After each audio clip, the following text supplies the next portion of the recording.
우리를 구원하시기 위해 인간의 몸으로 이 땅에 오신 우리 아기 예수님을 진심으로 경배하고 또 축하하고 그리고 예배 드립니다. 목자들처럼 밤낮없이 피곤한 삶을 살아가는 여러분들일지라도 오늘만큼은 일손을 내려놓고 오늘 아기 예수님을 경배하는 귀한 날 되기를 간절히 소망합니다. 동방의 박사들처럼 혹시 원거리에서 힘겹게 오늘 피곤한 몸을 이끌고 오셨을지라도 동방의 박사들은 더 먼 거리에서 왔는데 기쁨으로 우리의 가장 소중한 것들을 주님께 드리고 또 즐거워하고 기뻐하는 성탄절이 되기를 간절히 소망합니다.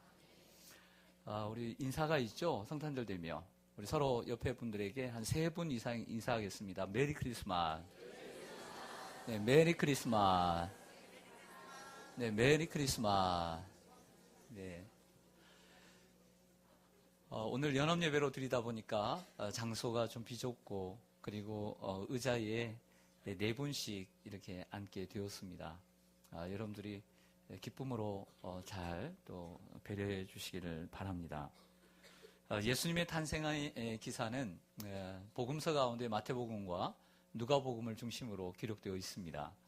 마태복음 속에는 1장과 2장에서 기록되어 있고요. 누가복음 속에는 1장 후반부에서는 마리아에 대한 이러한 수태고지가 있지만 누가복음 2장을 중심으로 기록되었습니다. 비록 누가복음은 한 장밖에 되지 않지만 총 52절로 되어 있어서 마태복음 1장과 2장을 합한 48절보다도 더 길다고 할 수가 있습니다. 오늘 제가 선택한 본문인 누가복음 2장 1절에 7절은 예수님의 탄생의 시기와 장소를 말하고 있습니다. 따라서 하겠습니다. 예수님의 탄생의 시기와 장소. 저는 이 두 가지를 통해서 여러분들에게 성탄 메시지를 전하고자 합니다. 예수 그리스도의 탄생은 로마의 황제인 가이사 아구스토가 호적하라고 로마의 제국의 모든 지역에 내린 그 명령의 시기에 일어났다라고 얘기합니다.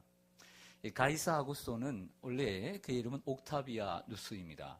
로마의 원로원에서 아우구스투스라고 하는 이런 황제의 칭호를 받게 되었습니다. 그는 주전 27년부터 주후 14년까지 무려 41년 동안이나 로마의 제국을 통치했던 훌륭한 왕에 속합니다. 그가 실권을 잡는 동안 여러 차례 인구조사를 했다고 역사가들은 피력합니다. 인구조사의 목적은 세금을 징수하고 그리고 군대에 나갈 수 있는 인력을 조사함으로써 좀 더 굳건한 어떤 정치 기반과 그리고 굳건한 나라를 만들기 위한 준비 단계라고 할 수가 있습니다. 로마의 황제는 자기가 다스리는 지역을 크게 나누었겠죠. 그 중에 한 지역을 수리아 지역이라고 이렇게 합니다.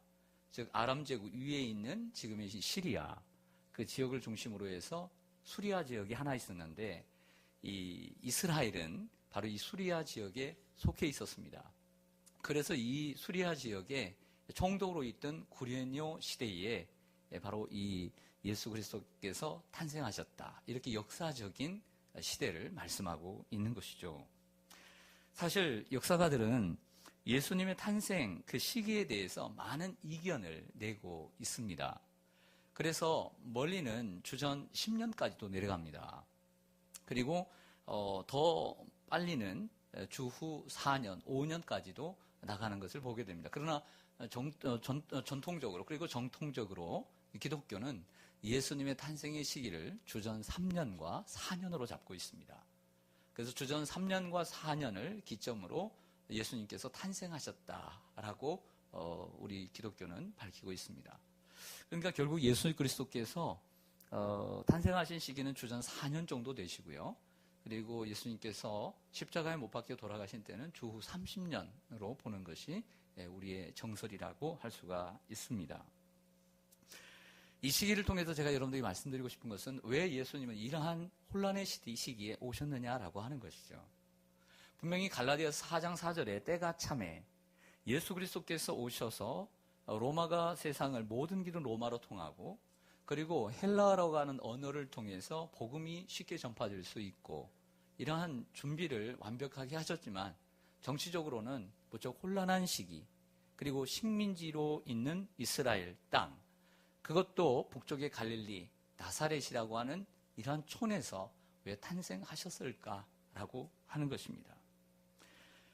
로마의 통치기, 그리고 혼란스러운 시기입니다. 우리식으로 얘기하면 일제 식민지 치하에 예수님이 나셨다. 그리고 우리 한국의 백성으로 태어나셨다는 것과 같습니다. 이 정도 되면 아무것도 못하잖아요. 이 정도 되면 포기해야 되잖아요. 이 정도 되면 하나님이 나에게 어떤 사명을 주셨다는 생각보다는 먹고 살아갈 걱정부터 하지 않겠습니까? 하지만 예수님은 이 혼란스러운 시기에도 자신의 사명을 잘 감당해 나가셨다는 것입니다. 이것이 우리가 첫 번째 우리가 배워야 될 메시지입니다. 사람들은 어렵다는 말들을 많이 합니다. 그리고 안 된다는 말들을 합니다. 그런데 여러분, 하나님께서 그 말을 좋아하실까요? 안 된다, 어렵다. 지금 하나님께서, 살아계신 하나님께서 그 말을 들으실 때 그것을 하나님께서 좋아하시고 기뻐하실까요? 어려운 위기의 시기가 새로운 축복의 기회임을 하나님은 말씀하시지 않을까요? 예수님은 그 혼란스러운 시기에 탄생하셨습니다. 좀 더 좋은 나라에서, 좀 더 부강한 나라에서, 아니 로마 제국과 같은 로마의 시민으로 태어났으면 얼마나 좋았을까요? 예수님은 목수의 아들로 태어나셨습니다. 목수로 자라셨습니다. 좀 더 좋은 직업을 가진 부모 아래서 태어났으면 멋진 삶을 사셨지 않았을까요? 대제사장의 아들로 태어났으면 고생도 안 했을 것이고 총독의 아들로 태어났으면 어땠을까요? 그러나 목수의 아들로 태어났다고 해서 못하신 것이 있나요? 하나님의 일을 기쁘게 감당하신 줄로 믿습니다.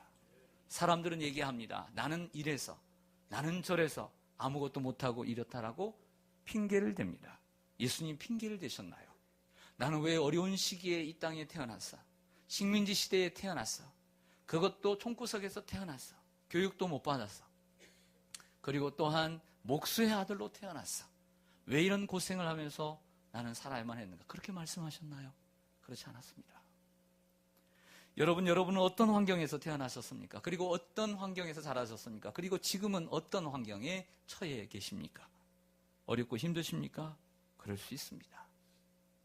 어려우실 것입니다. 아니 그렇다 하더라도 어렵다 하면 누가 와서 도와줍니까? 힘들다 하면 여러분 자신에게도 도움이 되던가요? 계속 어렵다고 힘들다라고 말하면 불평거리만 늘어나고 일하기 싫어집니다. 우리는 일을 할 때 내가 왜 일을 하는가? 그리고 이 일이 하나님의 사역이고 그리고 누군가를 섬기고 봉사할 수 있는 것이다 라고 생각하면 감사하게 그 일을 감당할 줄로 믿습니다. 여러분, 힘들다, 어렵다. 분명히 힘들겠죠. 그러나 그런 말을 하나님이 기뻐하시겠습니까? 좋아하시겠습니까? 그런 태도를 가지고 날마다 살기를 주님이 원하시겠습니까? 예수님께서 탄생하시고 성장하신 시기가 그렇게 호락호락 하셨습니까? 그렇지 않았습니다. 그럼에도 불구하고 그분은 그 연약함을 이기시고 하나님의 사역을 잘 감당한 줄로 믿습니다. 그런 마음으로 살다 보면 또 사역하다 보면 하나님께서 여러분을 기억하시고 아름다운 것으로 갚아주실 줄로 믿습니다. 두 번째로는 오늘 누가복음 기자 누가는 예수님의 탄생의 장소를 말해주고 있다라고 보여집니다. 4절과 5절을 보시면 이런 말씀을 하고 있습니다. 이 호적하는 이 상황 가운데 요셉도 다윗의 집 족속인 고로 다윗은 유다 지파의 자손입니다. 갈릴리 나사렛 동네에서 유대를 향하여 베들레헴이라 하는 동네로 왔습니다. 본이 요셉이 원래 살던 동네는 갈릴리 나사렛 동네입니다. 그곳에 이사를 가서 살았던 것 같습니다. 근데 유다를 향하여 베들레헴에 왔습니다. 그 베들레헴은 바로 다윗의 동네입니다. 그 약혼한 마리아와 함께 호적하러 올라가니 마리아가 이미 잉태되었더라고 요셉에 대해서 자세히 말씀합니다. 예수님께서 나중에 성장하실 때 갈릴리 나사렛에서 성장하신 이유는 베들레헴에서 탄생하셨지만 헤롯이 이 사실을 알고 죽이려고 합니다. 그래서 천사가 현몽하여 애굽에 내려갔다가 그리고 좀 컸을 때 다시 원래의 고향인 갈릴리로 가서 성장하시게 되었던 것이죠. 원래 본 고향은 베들레헴입니다. 요셉도 마찬가지입니다. 유다 지파이죠. 그런데 어떠한 경위로 북쪽 갈릴리 가서 살았던 것이죠. 나사렛에서. 근데 호적하러 와오게 되었습니다. 근데 본래 호적은 남자들만 한 것입니다. 여자들은 할 필요가 없고 그의 아내를 데려올 필요가 없습니다. 하지만 그 아내인 마리아를 데려온 이유는 그 마리아에 대한 배려 때문이라고 생각합니다. 그 이유는 배가 불러왔고 또 처녀로 잉태한 그가 혼자 두고 오면 많은 사람들에게 멸시를 받을 수 있고, 그리고 임신한 아내를 혼자 두고 오는 것은 마음이 편하지 않았을 것입니다. 그리고 만삭이 된 아내의 모습이었던 것을 알게 됩니다. 성경은 말씀하고 있지는 않지만 천사가 그 마리아까지 함께 데리고 갈 것을 말씀하지 않으셨을까라는 생각도 저 나름대로 해보았습니다. 그런데 문제는 이 부부가 베들레헴에 도착했을 때 머물 방을 찾지 못했다는 것입니다. 여관에 있을 곳, 다락방이 없었습니다. 호적하러 사람들이 몰려드는 바람에 빈 방이 없었던 것이죠. 그래서 어쩔 수 없이 얻은 곳이 가축들이 쓰는 마구간이었습니다. 그러나 문제는 또 생겼습니다. 여기서 끝나지 않고 사랑하는 아내 마리아가, 예수를 잉태한 마리아가 해산할 날이 되었다는 것이죠. 그리고 해산하게 되었다는 것입니다. 그리고 아기를 낳아 구유에 누였다. 이렇게 7절에 말합니다. 7절 말씀 보겠습니다. 7절 보시면 첫 아들을 낳아, 맏아들이라는 거죠. 요셉과 마리아는 그러한 육체적인 관계를 통해 동생들을 낳게 됩니다. 그들이 야고보고 그리고 유다고 많은 자녀들이 있습니다. 강보로 싸서 구유에 누였으니 이는 여관에 있을 곳이 없음이로라. 사랑하는 성도 여러분, 자, 이 그림을 한번 그려봅니다. 이 그림, 아기를 낳아서 구유에 누였습니다. 그 이유는 여관에 있을 곳이 없기 때문이다. 자, 어떻게 보이세요? 어떻게 보이세요? 네, 여러분 어떻게 보이세요? 낭만적으로 보이세요? 네, 목가적 풍경으로 보이세요?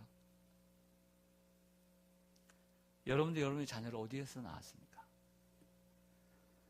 만약 여러분의 자녀를 이런 곳에서 낳아 눕히면 어떻겠습니까? 만약 여러분들의 손주들을 이런 곳에 낳는다면 여러분들의 마음이 찢어지게 아프지 않겠습니까? 오늘 이 모습은 낭만적인 모습이 아닙니다. 슬프고 비참한 모습입니다. 요즘 젊은이들은 시대가 그런 것처럼 좀 더 좋은 병원에서 아기를 낳고 좀 더 좋은 곳에 누이며 좀 더 좋은 것을 먹이고 좀 더 좋은 환경에서 아기들을 키우려고 합니다. 자, 그것이 나쁘다는 것이 아닙니다. 좋은 것입니다. 하지만 하물며 우리를 구원하기 위해 하나님의 권리를 포기하고 이 땅에 오신 하나님이신, 이 땅에 사람의 모양으로 오신 예수님께서 우리보다 못한 모습으로 그리고 우리보다 못한 곳에 누워 계신 것을 생각해 보자는 것입니다. 자, 마구간을 생각해 보겠습니다. 집에 방 하나 없어서 큰 방도 있고 작은 방도 있고 사랑방도 있고 다락방도 있을 텐데 그 방 하나가 없어서 예수님을 내어주지 않았어요, 사람들이. 베들레헴이면 저도 가봤지만 이 산 능선 같은 곳에 이렇게 높은 곳에 있는데 몇십 호는 돼 보였습니다. 자, 이것은 이 땅의 사람들이 예수님을 영접하지 않았음을 보여주는 것이죠. 말이 좋아 구유이지 여물통입니다.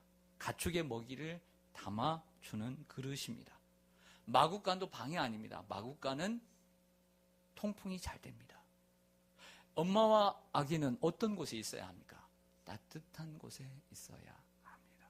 그래야 나중에 고생을 안 합니다. 밤에는 추울 수 있습니다. 마구간과 여물통, 또 생각해 보았습니다. 제가 어릴 때 소와 돼지와 그리고 가축들을 키웠던 그들이 먹었던 그 여물통을 생각해 보았습니다. 딱딱한 나무입니다. 좁습니다. 아무리 닦아도 냄새가 납니다. 더럽습니다. 추합니다. 그런 곳에 우리에게 밥을 주면 누가 먹겠습니까?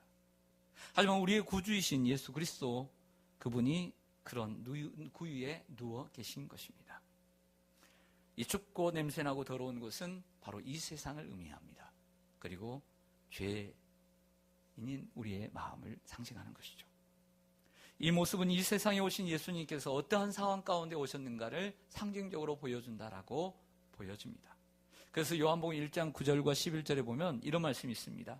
참 빛 곧 세상에 와서 각 사람에게 비추는 빛이 있었나니 그가 세상에 계셨으며 세상은 그로 말미암아 지은 바 되었으되 세상이 그를 알지 못하였고. 세상을 창조하신 참빛이신 예수 그리스도께서 이 땅에 오셨지만 사람들은 그를 알지 못하였고 자기 땅에 오매 자기 땅에 왔음에도 불구하고 자기 백성이 영접하지 아니하였더라. 그래서 예수님께서 마구간의 말구에 나신 것입니다. 이러한 상황을 그림으로 그린다면 구유에 누이신 예수님입니다. 하지만 지금이라도 우리가 그 구주 예수를 우리가 구주로 영접하면 주님이 기뻐하실 줄로 믿습니다. 그들이 영접하지 아니하였으나 영접하는 자, 곧 그 이름을 믿는 자들에게는 하나님의 자녀가 되는 권세를 주셨으니. 여러분, 이 세상에 가장 큰 곳이 어딜까요? 이 세상에서 가장 큰 곳, 그것은 바로 가장 높은 빌딩이 있는 곳일까요? 아닙니다. 이 세상의 가장 큰 곳은 예수 그리스도를 모신 곳입니다. 예수님을 모신 가정이 가장 큰 가정이고 예수님을 모신 교회가 가장 큰 교회입니다. 예수님을 모신 나라가 가장 큰 나라입니다. 이 세상의 가장 큰 사람은 누구입니까? 많이 배우고 젊고 건강한 사람이 아닙니다. 비록 나이가 많고 아프더라도 가난하더라도 예수님을 진심으로 마음 중심에 모신 사람이 가장 큰 사람인 줄로 믿습니다. 어떤 가정이 가장 행복한 가정입니까? 당연히 예수님을 주인으로 모시고 가족 모두가 예수님을 구주로 영접하고 그분을 찬송하고 그분을 위한 삶의 목적을 가지고 사는 가정이 가장 행복하고 큰 가정인 줄로 믿습니다. 예수님께서는 여러분의 가정에 어디에 계십니까? 거실에 계십니까? 안방에 계십니까? 작은 방에 있습니까? 서재에 있습니까? 주방에 계십니까? 욕실에 계십니까? 장롱에 계십니까? 모든 곳에 예수님이 계셔야 합니다. 이 시간 여러분, 혹이라도 예수님을 영접하지 않은 분들은 예수님을 구주로 영접하시기를 바랍니다. 온 세상의 구주로 오신 예수님을 여러분들의 구주로 영접하면 여러분들은 죄에서 구원을 받고 하나님의 자녀가 됩니다. 예수님 여러분들에게 구원을 주시며 풍성한 삶을 약속하시고 여러분들의 삶을 인도해 주실 줄로 믿습니다. 이 땅에 오신 예수님처럼 겸손을 배우고 언제나 주님 앞에 나아가는 우리가 되기를 원합니다. 예수님께서 우리를 다시 세상에 보내신 것처럼 사람들이 주님을 영접하지 않고 등을 돌려도 끝까지 그들을 찾아가 낮고 천한 곳까지 찾아가 그들에게 복음을 전하는 저와 여러분 되시기를 주님의 이름으로 간절히 축원합니다. 아멘. 기도하겠습니다.